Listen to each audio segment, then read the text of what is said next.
Life is not predictable, and that is what makes it great. I don't like predictable movies, so why would I want my own life to be that way? I long for adventure and excitement around every turn, but that choice can sometimes make things rough. If I want to endure and not settle for the ordinary, boring life, then I'm going to have to develop lots of grit. I recently figured out how to develop that and be ready for anything life throws at me. Last year, my father-in-law bought a small moped, a small motorcycle, to get around town. During one of our visits, he wanted to let my 13 and 11-year-old sons ride on it. For a parent, this is a moment to grasp. My protective side was screaming, "No way!" But this was an opportunity to let the boys feel dangerous. I decided to let them ride. But before they began, I recognized that this opportunity came with a new personal development guide. Initially, while I would say the boys were excited, they were also very scared. They imagined all of the best and worst that they could experience. They each had enough bike wrecks over the years to recognize that pain might be a piece of this adventure. If we want to become successful, we will need to push past our experiences and all of those fears. Some are legitimate, and we must make sure that we do what we can to cushion the fall. For the boys, they were going to wear a helmet. For your journey, you may need to research, talk, and imagine what a safety helmet for you would look like. But the fear will always be there. We cannot vanquish it completely, but we can make it our servant and not our master. For a long time, I was afraid to disappoint my family. That was the motivator to get up, work hard, and live right. That was fear working for me, not against me. While it will take creativity and most often support from family, friends, mentors, and others to overcome the fear, it is a crucial first step to be ready for anything. For my boys, this was pretty easy since they already had much experience on bikes. However, the moped handled differently, so they needed to start slower. This is so they could get a feel for things. On our path to success, we are also going to need to learn balance. You really don't want to get to the top of the ladder and discover that you are all alone. The 4 areas that I encourage people to find harmony or balance in are physical, mental, spiritual, and social aspects. All 4 areas work together to propel us to success. This balance must be kept intentionally, as we sometimes tend to slide to easy things.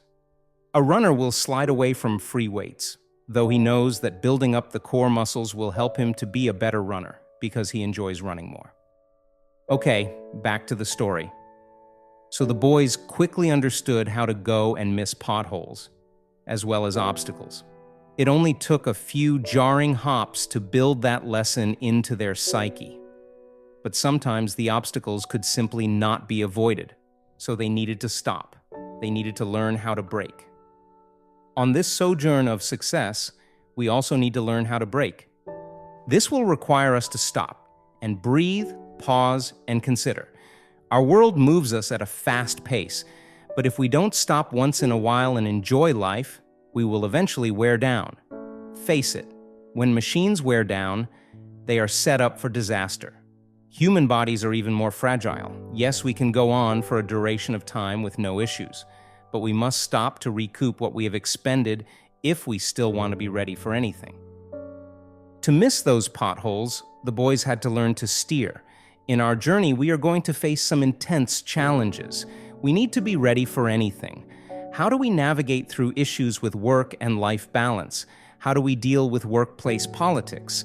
How do issues of faith interact with business?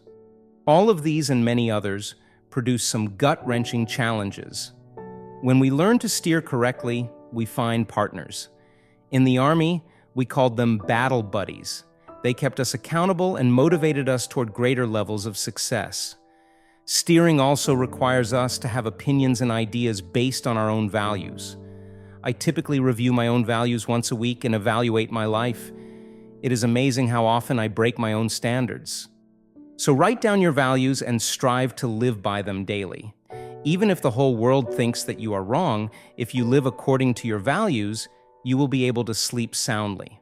Steering also requires us to make good choices. At the Gospel Rescue Mission, we are a confessing community that shares our choices, as well as what the results were and what we learned from them on a regular basis.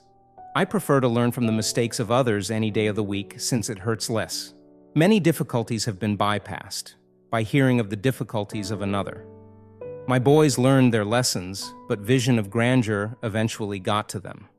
They would attempt a jump or too sharp a turn without being completely focused. Eventually, they would get hurt and all progress would stop. True growth takes time and is a process. Yes, we may have moments where we have rapid, unprecedented growth. Have you ever gone on a crash diet and lost much weight in a short amount of time? It didn't last for long, did it? Unless these disciplines become a constant in your life, you will not be able to maintain your growth, and all hope for ultimate success will fail. Maintenance does not mean that we are no longer growing. It just means that day by day we are growing somehow in some way. It might not be noticeable to anyone, but you know it is there. Keep working at it. Grow an inch at a time and watch the results. Only then can you be sure that you're ready for anything. My boys are a year older now. I am hopeful that they have learned their lessons and the biggest dangers are already in the past. But I know that this world will throw them new obstacles. I hope and pray that they have the grit to dust off their moped, wipe the blood out of their eyes, and excel. I hope and pray for the same for you. Who knows, maybe after mastering the moped, they can graduate to a Harley Davidson. A dad can dream.